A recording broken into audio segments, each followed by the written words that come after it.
fiction, science fiction, horror, fantasy, crime, LGBT, thriller. You have now entered the House of Mystery with your hosts, Eric Shapiro, David North Martino, John Copenhaver, and Al Warren. Heard on KCP 106.5 FM Los Angeles, 102.3 FM Riverside, and 105.0 AM Palm Springs. Welcome back into the House of Mystery, and of course I'm Al Warren, and we've got the Karate Kid here. Hey, Al.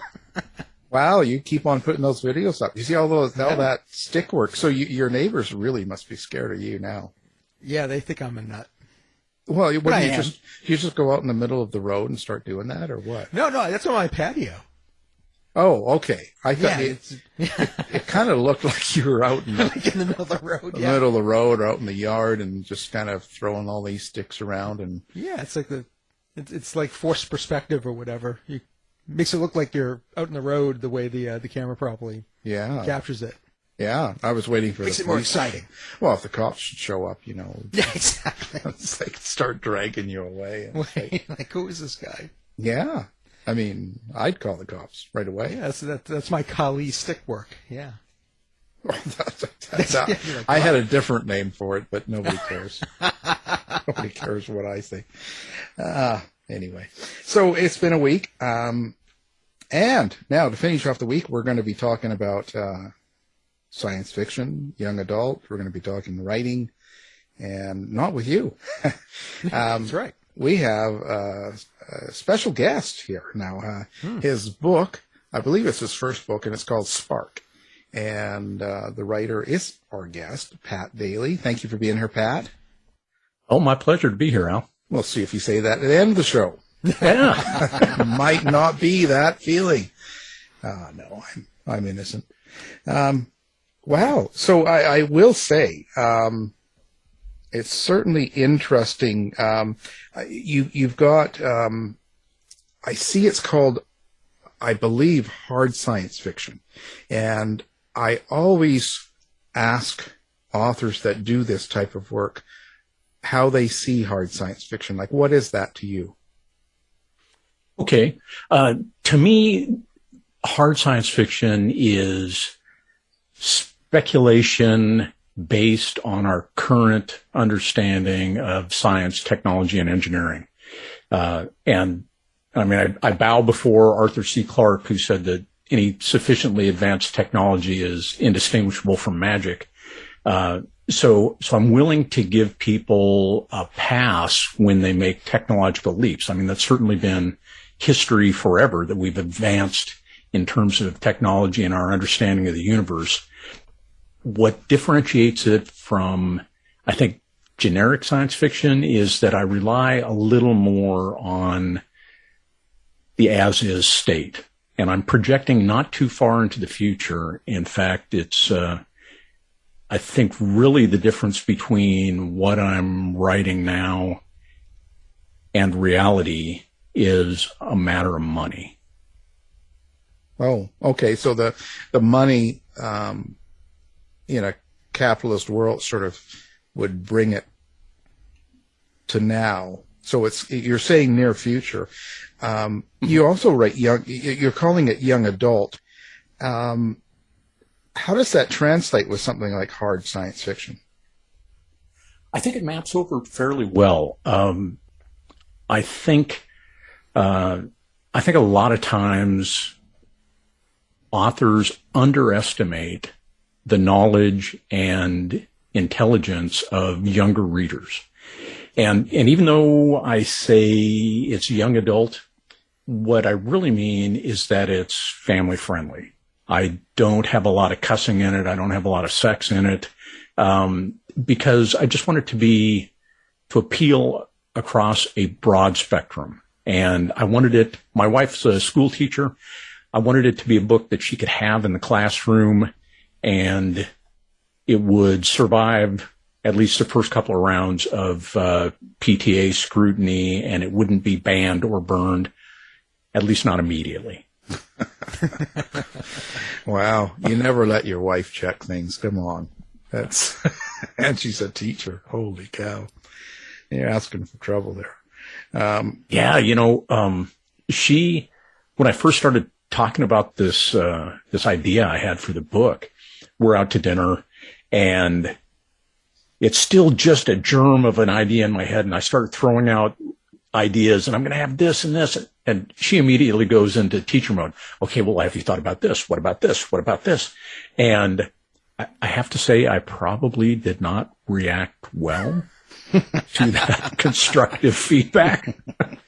And she told me after that evening, she said, I will not read this book until it's published. So right away, I lost my primary beta reader. So I've learned to keep a little bit more control over my tongue and my sensitivity about my writing. Yeah, you have to be careful. That's a dangerous prospect there. Well, so let's get into the book a little bit. This book's called Spark. Did you have a vision of what you wanted to come out in the book? Like, did you have that ahead of time, and you kind of knew what you wanted it to be? And if so, did you get that outcome? Did it work for you? I had kind of broad strokes of what I wanted. I had a few particular things that I knew I needed to include just for my own personal satisfaction, like the blackgrass technology, which is a passive solar power technology. I wanted to include that. I knew I had to have some conflict, and I wanted also to address, at least peripherally, kids in the foster care system, because I think there's a lot of improvement that could happen in that world. So when you do something like that, and it's almost like you're saying, it's almost a subtext. It's almost kind of something you want people to get out of the book besides the story. There's sort of an underlying thing there. Yeah. It's not a predominant theme, but it is a subtext. It runs through some of the characters' decisions, and it certainly, at least early in the story, motivates their actions. Does it take quite a bit of research, I guess, is what I'm thinking at now, I'm aiming at, to make sure that you get all your facts right when it comes to that? It does. I had some stuff woefully wrong. It was embarrassingly wrong. So I did a fair amount of research. I talked to people in the system, on the government side, and to some families that had done fostering as well. And it's got great motivation behind it. But as is often the case, our hopes and our dreams, our aspirations for a project or a system of dealing with kids that are, either no longer safe in their own homes, or they no longer have homes, because in the case of the book, there's some orphans, and without immediate family in one case, or any family to take them in, and so they end up in the foster care system. And I had people designed as villains within that system, and I think that's not really the case. I don't think anybody goes into it either as on the Child Protective Services side or the foster parent side with ill intent.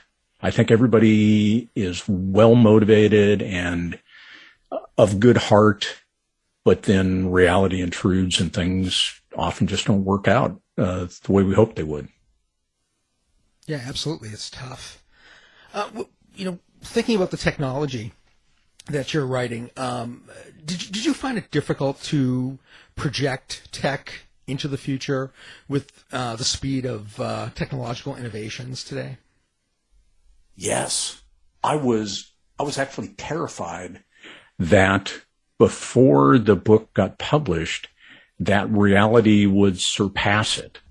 And so I felt this burning under my seat to get me motivated to get the book in the hands of a publisher and get it out there into the world, because I didn't want, some science fiction ages really well. Yeah. Alfred Bester's The Star's My Destination absolutely has aged well. It's almost 70 years old and still well worth reading. But others, when you have topical issues in there, may not age as well. And I was a little afraid that it wouldn't age as well, but I over worried about the advance of both the technology in VR and AR and the financial appetite to make some of these things a reality, at least in the near term. Now in the book, you've got characters that are young, because it's young adult frame. So like, Will and some of those.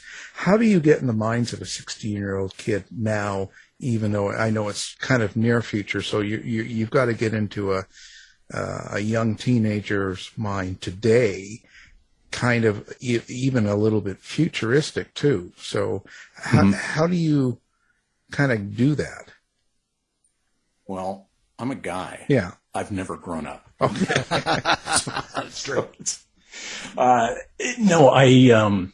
of the things that was recommended me to do was to read current science fiction. What were the top 5 bestsellers the year I was trying to get this published, and so I read those and thought, well, I have kids and my kids have friends, and I understand at least how they react to some things. I certainly don't understand why or how they react the way they do to other things.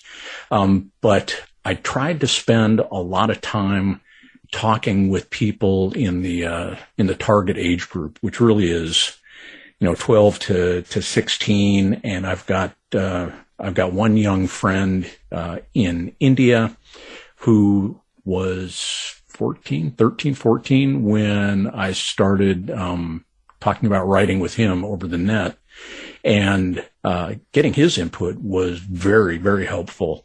So, it turns out that it's not a good idea to hang around playgrounds and just tell people that you're there to do research. I was going to say, how was that in the actual research? I mean, boy, you're asking for trouble. Yeah, but hey, I've got a wife who's a teacher, so it was a little easier to have access to children in a safe, controlled environment. Yeah. And so is this like I guess, how do you say this? Did you notice a big difference with the kids you're getting, dealing with and using as compared to when you were a kid? I think the biggest difference is the way in which they consume content. For me, it was, I'd listen to the radio or CDs in my car. I'd watch TV, go to the movies, and now, well, especially during the ongoing COVID issues, movie theaters are falling by the wayside, and kids are far more likely to watch something on their phone than they are even to watch it on a big screen TV. So that was the biggest difference. And I had to make sure that I projected that phone reliance or screen reliance onto the characters in the book as well. Yeah, and they're just that way now until their eyes go. Wait till they get a little bit older. Well, Yeah, they're going to be using reading glasses at 22. Well, yeah. I think that I think one of the hard things to look at when you're doing science fiction too is like everything we're doing now, for instance, in 20 years will be kind of past tense. They'll be doing it all differently. Just like if you look 20 years ago, if you look at the 90s, the way we lived and everything is so much different than it is now with all these little things. So I would say that's probably a really hard thing to do, even though you're kind of doing near future. Isn't there kind of a chance you'll get things wrong? Oh, absolutely. Absolutely. I look at some stuff that, even guys like Larry Niven, big names in science fiction, the way they projected the future, some of it came to pass and some of it has not, or has been completely different. The other day, I was driving with a guy from work, and we're driving down the road, and I needed to talk to a colleague in the Marshall Islands. And so I just pull up my phone, I check the time because I don't want to wake him up in the middle of the night. And I have a Teams meeting with him with video, no real discernible lag. And he's quite literally on the other side of the planet, and I'm in a moving vehicle. Nobody projected that kind of advance in that kind of technology. Maybe Dick Tracy era, we had the two-way wrist TVs, but none of the big writers foresaw that. Yeah, I think that's kind of it's a really good point, because that can change your story completely if you base it on something like that, some sort of technology that doesn't exist or never really took off. Mm-hmm. So that's kind of a key thing. So another thing I also curious about is when you're dealing with the young people too, and the situations that they encounter with each other, how they react to certain things. Because like someone like us, like when you say someone about how we communicate on their cell phones and how we do all these things, it's new and it's kind of weird to us because we lived a life there where we had a dial-up box out of our house, so it's a change. But for someone young, it's just how they always have known it. So I guess you got to be really careful on how they act or react to things going on. Yeah. And I'm with you on there. I'm a digital immigrant and my kids are digital natives. So they get it so much more fluidly than I do. Often I have to really struggle. Like I've been building a website and, my daughter's been helping me and I'm so happy that she's been able to help me because it's like, oh, okay, well, you got to click here and do this. And it's, she's got the mouse flying over the screen and I'm 4 or 5 screens behind trying to process everything that has happened.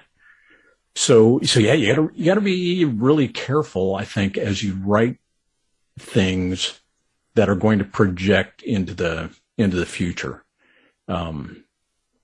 Alfred Bester, The Star's My Destination, I think that was set in 2350 or 2550, something like that. So that's 500 years from now.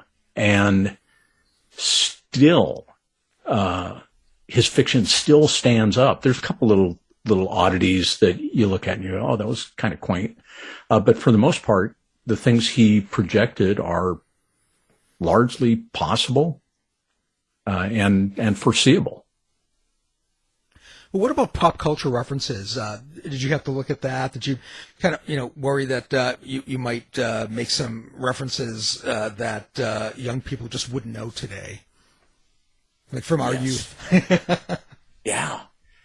In fact, I had one reference to one of the characters moving like the Tin Man in The Wizard of Oz before Dorothy found the oil can. And and I got just eviscerated by my critique group over that. They're not going to know, dude. Just, yeah. We get it because when I was a kid, we watched Wizard of Oz, but nobody's watching it now. It was every year. And so, yeah, it was a yearly tradition, and it was the first thing I really remember seeing in color. And I'm sure there were other things that came out in color, but I loved the storytelling aspect of the transition from a tale that begins in black and white and transitions to color and then ends in black and white. I thought, oh, that was pretty genius for the filmmaker to do that. Yeah, it always reminded me of going back and forth from Canada to the U.S. because I lived in both, and going to Canada was like being in color, and going to the U.S. was coming back to black and white. And I don't mean that in a slam. It just sort of, that's how, as a kid, that's how it related to me. That's all. I'm just like, hate mail goes to Dave, remember? Yes. doesn't come to my, remember, it goes into him, and if it's serious enough, you'll pass it on. Okay? That's right. Wow. So what did you plan on writing this book? So, and I mean, what was your thought in writing this book? Like, what did you hope to gain? Like, what? I guess I'm not really saying this right, but what were you hoping to achieve with this book?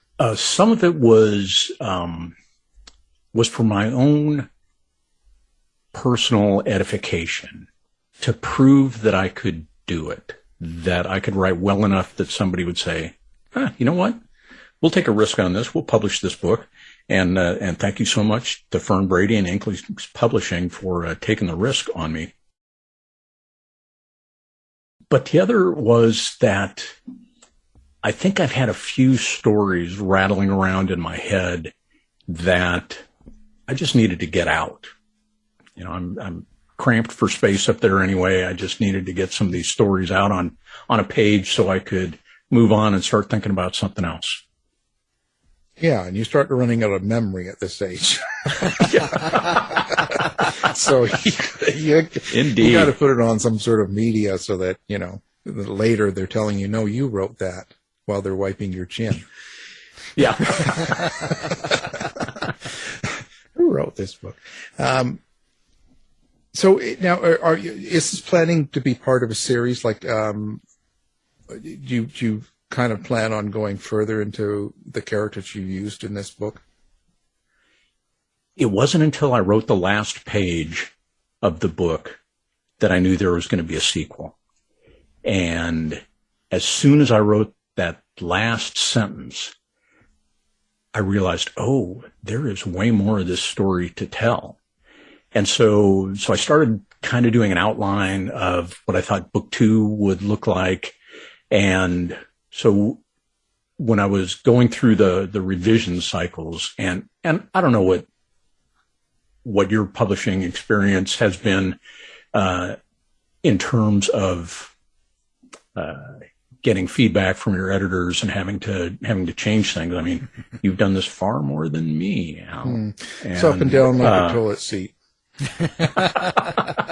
I'm serious, because some publishers, and even the same publisher, you have different editors at times, and some are rather aggressive. Some have different outlooks on what they expect in a book. So it's really tough. It's different from person to person. It's a tough one to read.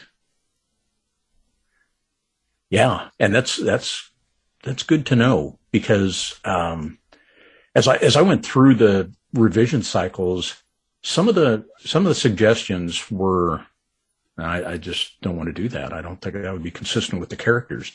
And others were, my God, how could I have been so blind that I missed either that opportunity, or I missed I had a big gaping plot hole that I hadn't tied up. And so I found, at least with the first book, that the revision cycle was very helpful for me. Yeah, I think at the end of the day, it turns out good usually. It can be rather hard. I remember the first book and going through a lot of emotion or upset with this because of the different, because you feel like you're being attacked a little bit. And the truth is, with the editor, they're usually trying to make the book better if they're a good editor. But the one that picks out something and makes you realize something that you've missed are the ones you hold on to. Because I've done that. I ran across an editor from years ago, and I use her now for everything. Even if I'm sending it to a different publisher, I run it through her first, come back with it, and then send it to a publisher. So it's something you grab a hold of a good editor if you find one.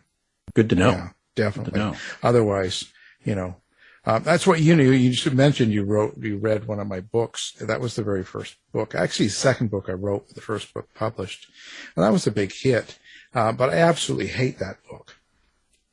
Really? I absolutely hate that book because that was one of those. It was the first time I dealt with the publisher and editors and the whole thing, and I had a really rough go of it. And it got changed a lot, and then, of course, go through all that stuff, and I felt very... most of it is my issue. Don't get me wrong. It was my experience and how I saw it at the time.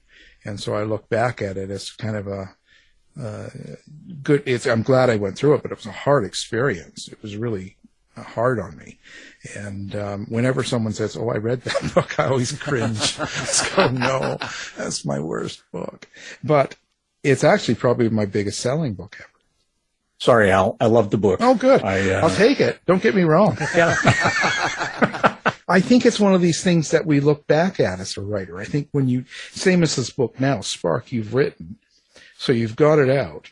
But, 10 years down the road and you've got more books out and you're more familiar and comfortable and you get better each time you go through this process too. Mm-hmm. You get better at writing because when you learn to edit more yourself and what you should look for, you just get better. So in 10 years from now, when you look back at Spark, you'll probably feel the same way. Maybe not as bad as I do, but you probably will go, "Oh, geez," and you reread it in 10 years, you might go, "Well, I would write this different. I would change that. I would do this." Because we just become better at what we do. That brings me to this, when you say that you didn't know until the last part that it was going to become more of a series, it was going to go further. So when you sit down to write a book, are you the person that actually outlines all this? Did you have Spark kind of all outlined how it was going to begin, kind of the ending and some of the main plot twists, and you just kind of fill it in as you go? Or is this totally you get up and write and where it goes, it goes? I'm a little more where it goes for both Spark and the second book, Fire. I wrote an outline that was 3 pages long, and then I left that as the end pages of the document. So as I started writing, it just kept moving down in the document, made it easy for me to find it again. And I would find that sometimes I had really strayed away from the outline, and that's okay as long as the story is still good. And then other times when I'd go back to it after writing 6, 8 chapters, I go, "Oh, I forgot I was going to put this in there," and then go back and either try to weave it in or decide, maybe the next book that makes it. So when you do that, you see, this is strange because I don't see you as this type of guy, but if you're kind of going by the seat of your pants, as they say, then would mood affect the way you write? So, you're fighting with your wife and, over dinner and stuff. And so can you just go home and write? Or does that affect everything? Oh, the mood does affect the writing. And sometimes I use that to my advantage, because for me, music is a big trigger of mood. And so, I have a playlist that I listen to while I'm writing. And if I'm writing, a fight scene or a high tension scene or something where I want the pace to be fast, then I'll tend to go to some rock anthems and something with a strong, fast beat to it. And then if I want something to be a little more poignant or introspective, I will go to something like Simon and Garfunkel's Sound of Silence to help engender the mood that I want to infuse into the writing. I was going to say, you said you like to use it for your advantage, so you get in a fight with your wife on purpose. I feel like this kind of mood. Hey, so you go. Yeah, can we edit that out? Yeah. Don't cut that part out. No, I'm going to amplify it, turn it up loud. I could see that. So you got some Metallica on your playlist? Yeah. No.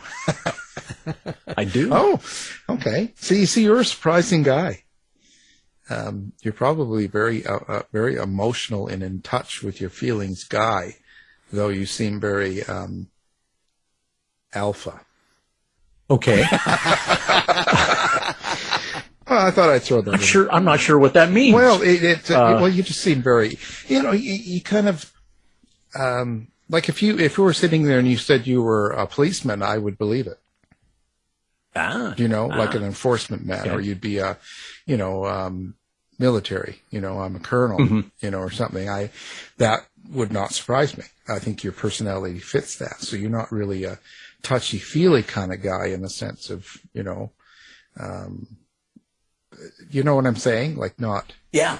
And you're absolutely right there. See, that's why it surprised me. And I'm just saying that because you have that appearance, mm-hmm. Certain things kind of set me, oh, okay, so your mood does matter. And so it does matter if you're kind of because that's part of the emotional trait, but at the same time, you're that upfront kind of alpha guy. That's kind of what I mean.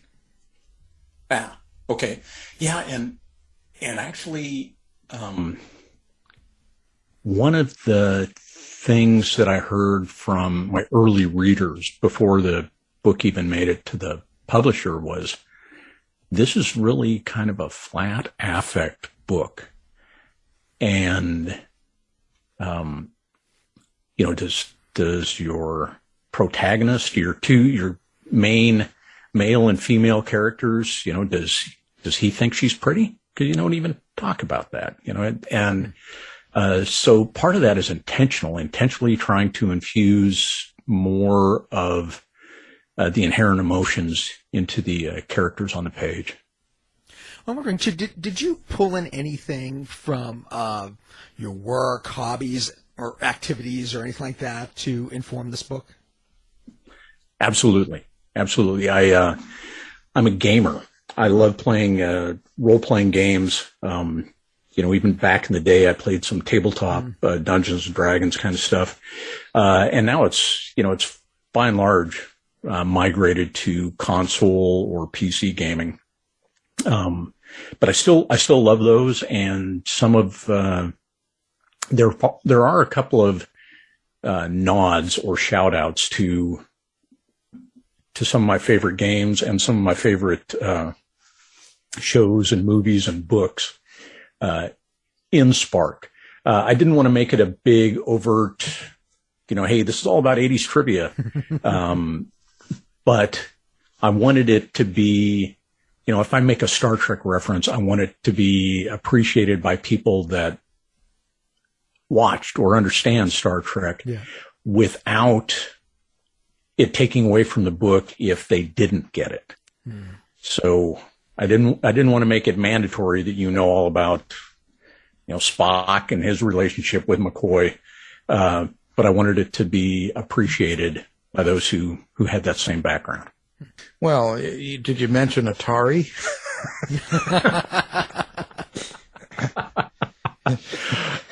We are dating ourselves, aren't we? Well, yeah. I do that Commodore every 64. Day. Yeah. Yeah. I'll tell you. Commodore 64. Jeez. Yeah. Yeah. I'll be 64 soon.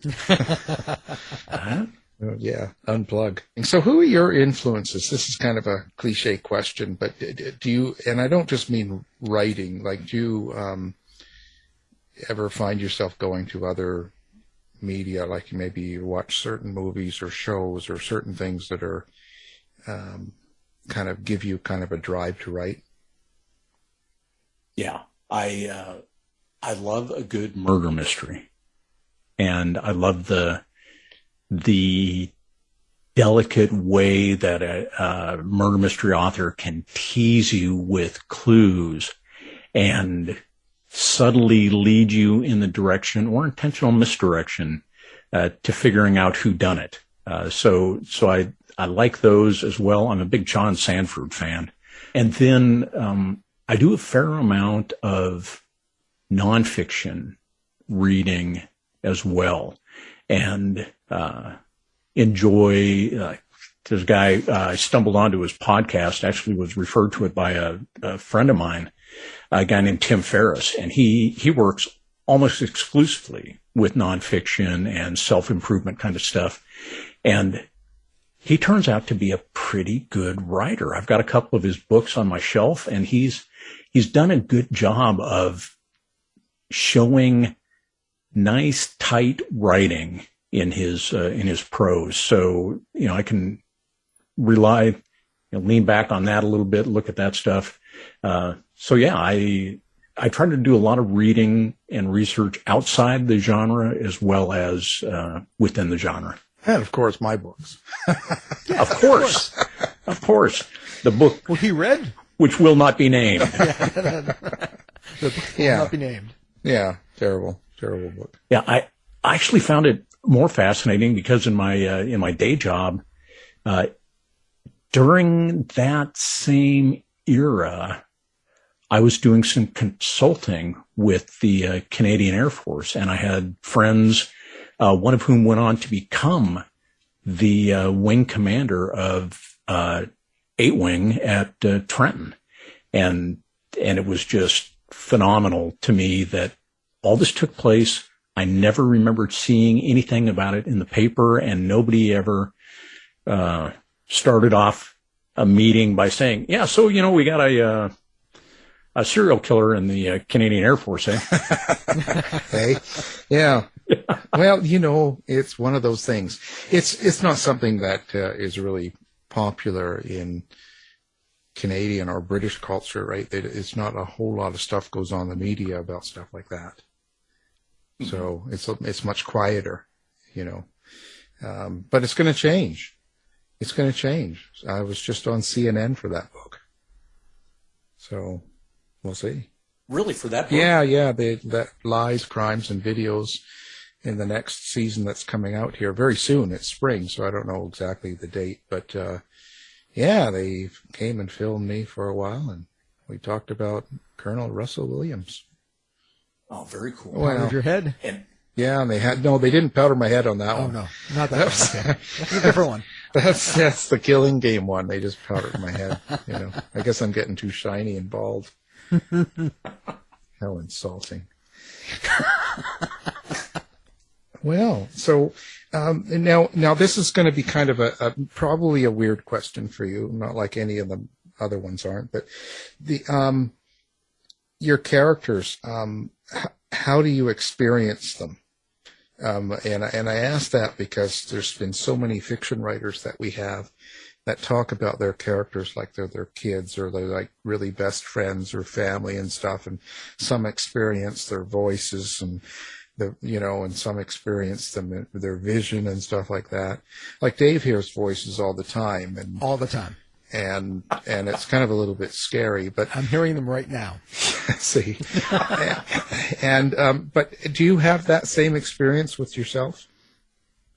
I do, and a little of the main character was patterned off a young man that I knew. And I tried to think about how he would react in certain situations, and I mean the character evolved way beyond my limited understanding of the young man that I kind of used as a model, and then the female lead we were on a family trip. I have 2 daughters, and both girls, everybody had gone into a market. And when they came out, my youngest daughter said something that I heard as feral daughter. And I thought, oh God, what a great name for a boutique or a line of counterculture clothing or something like that. And I said, what were you talking about when you said feral daughter? And she said, what do you mean? I didn't say that. It was something completely different. But I decided at that point that needed to be the avatar name of a character in the book. And I let that character at least start as kind of an amalgam of my 2 daughters. And then, yeah, honestly, I spend a lot of time with my characters now, falling asleep with them, walking the dogs. In the morning, I'm hearing dialogue and where they might go and what's happening next. So, yeah. Do they take over your driving? No. Okay, just checking to see how safe society is here. Yeah. Well, I was going to basically ask something very similar. Is that when you're writing these, are your characters? Do you feel like you're in control of these characters, or do you feel like they have a mind of their own and they decide to rebel against the plot, or what have you? Yeah, they actually do develop a mind of their own, and sometimes rebel. And then if they get too rebellious, I have to kill them. That's the way to do it. Wow. So, be on the lookout. Yeah. If you see Pat Daly walking his dog in the park, go the other way. Yeah, that's right. Just stay away from that man. I'll tell you. Now, so do you have your website up? Do you have it all finished and people can come find you on that, or no? No, the website just got populated with the basic theme that I bought this morning, and so the best way to get in touch with me or to see what I'm up to would probably be my blog. Okay, and what's the blog address then, so we can put it up? The blog address is feraldaughters.wordpress.com. Okay, of course, now we're going to have that up. Do you like to do social media too? Are you hanging out there and talking with people, or do you avoid that? I used to avoid it like the plague. No pun because intended. I just, yeah. Because I thought, how much can I contribute to the world in 144 characters? Or do I really want to share pictures with people? And so much of what's on social media is just garbage. And I thought, nah, that's not for me. And then I realized, I'm mercenary enough to realize that it's a good marketing tool. And so I've become more and more active. And the whole blog thing has been a huge surprise to me, that it helps me get some of these ideas out of my head onto the screen, and words and thoughts, even characters that may not have had much of a backstory. I'll blog about them, tell how they got to be where they were. And I was even considering serializing the second book, but my publisher shot that down in a hurry. You need to try TikTok. Yeah. Get on the TikTok. You're ready for it. You're ready. Get on there and start dancing with your book, and bring your dog on. Talk to yourself a little bit. Yeah, maybe I don't know. Maybe, Get on there and I rip just your don't know shirt about off. getting Just rip your shirt off and say, buy this book now. I'm coming for you. That'd be one way to get the book banned. Yeah, well, at least they'll talk about it, Yeah. right? There's no bad publicity. Yeah, all publicity is good. That's right. Yeah, well, yeah, I've had a few. Maybe not today. There, yeah, no. Okay. Well, it's really interesting. So now, so people can find you. You're hanging out on Twitter and Facebook. Then is that it, or? I Twitter, Facebook, Insta. On Facebook, I'm Pat Daly Author. On Twitter, I'm the same, and on Instagram, I'm Pat Daly Pics, Pics. Oh, wow. That must be a little bit more fun, that one. Yeah. We'll have to check into that one. We'll have that one highlighted. Wow, that's interesting. So how did the COVID work for you? Because this book is just fresh out. You must have been writing it over the plague over the last couple of years. And being that you sort of get affected by things, does all that tension in the air the last couple of years kind of seep in, or did it affect your writing? It affected my writing in that it gave me a lot more time to write. At the time, during the whole lockdown phase, we were living in a small town in Washington State, small town of Moses Lake, Washington. It's got a population of about 20,000-ish. And so, pretty separated from the super spreader events and everything. It wasn't in Moses Lake, Washington. It was irritating because people bought up all the toilet paper. Other than that, it was like, not such a big deal. And then just last year, we moved back to Houston, and just the move was a significant change. People far more polarized about it in Houston than we ever saw in Moses Lake. So that was interesting. But by and large, it gave me more time to write, and I was happy with that. Yeah, well, the Houston's a little bit more polarized in everything. So, I mean, and the bigger cities, you have a lot more people, so you're going to have to deal with a lot more of the, it's more of a noise, Mm-hmm. So Moses Lake, wow.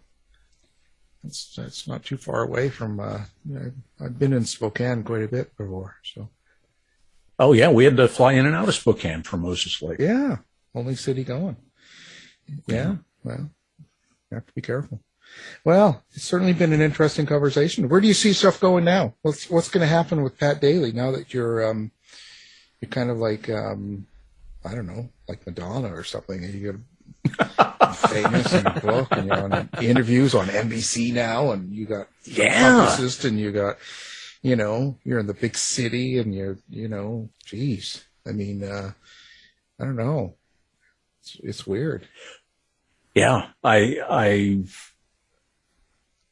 want to write more and more. I want to spend more time polishing that craft and getting more of my bizarre schemes out into the world through my books.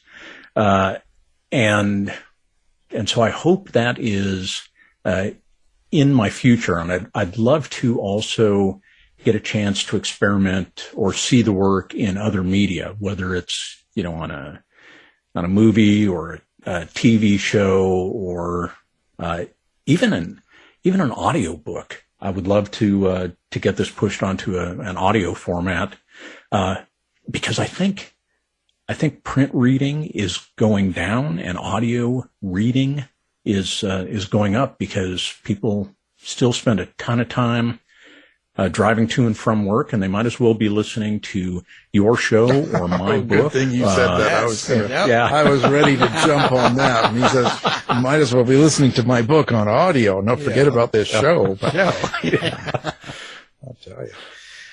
No, you know what? The audiobook has got a big boom and all that, because people our age, and baby boomers and Generation Xers, are getting old, and it's tougher to read. And then the young ones just like audio. So it's a good medium to be on. It's a little bit pricey, but it's a good one to be on. Mm-hmm. So you audibleized? I'm not sure what the verb is there. Your books. I probably have about 20 books on Audible, give or take. Okay, so as somebody that makes their living, at least partially, through your voice, did you read your own work? No. I'm not good at that. No. This has been a long haul for me to get to do voice radio and to do it and become successful at it. I couldn't do a book at this stage in my life, perhaps in the future, but not right now. No, I've got, well, the publisher usually takes care of it. But there is one guy I had do a separate book that I published myself, Brian Rollins, who does a lot of audio books professionally and does a really, really good job.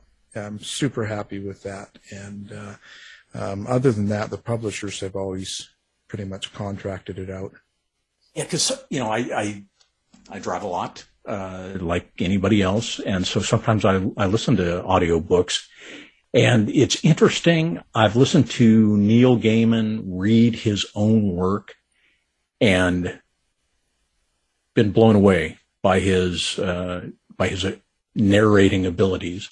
And then I've read other or listened to other books where it's a full cast recording and also incredible. So yeah, the cast recording's really good. One of our co-hosts, John Copenhaver, has 2 books, and he has had cast recordings read the book, like different voices, and I think it's great. I think it sounds great. It's entertaining.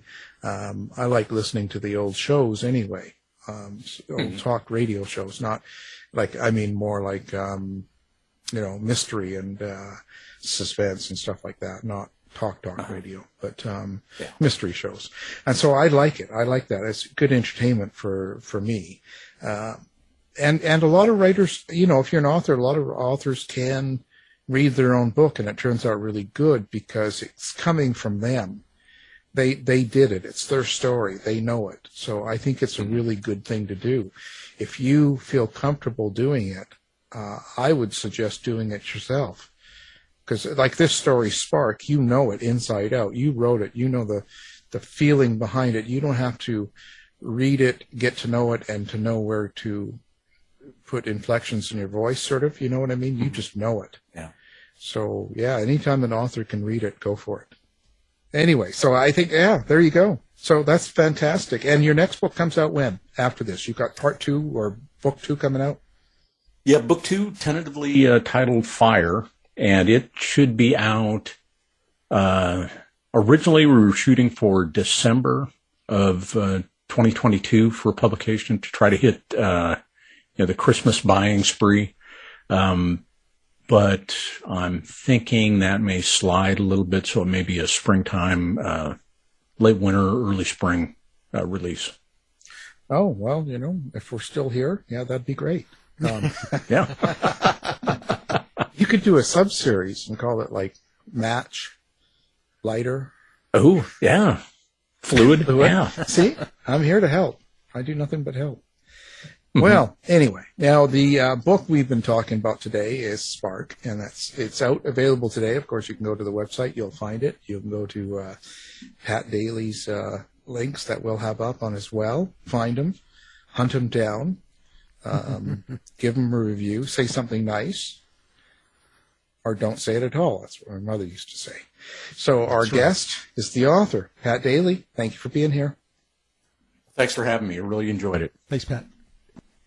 Tired of wasting time trying to decide what to watch on your streaming service? Go to our website and look for the Martino movie reviews.